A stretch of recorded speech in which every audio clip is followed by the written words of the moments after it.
Nasaan na kaya sila Hana at David? Uy, be, nandun si David. Pagsipan natin. Tada.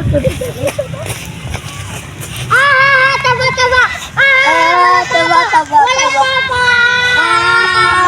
Walang papa! Walang papa! Alam mo ba, mas spoiled daw yan yung bata siya. Kaya ganyan siya. Dahil simulan pinanak siya, wala na siyang papa! Walang papa! Walang papa! Walang papa! Tara na nga, bes. Buti na lang nabulay natin si David. Oo nga. Imposible kaya magiganti na hindi ngayon tanga-tanga ngayon magiganti. Oo. Dahil ba ako binubully nila kasi wala akong papa, paghihiganti ko sa kanila, iisa-isahin ko sila.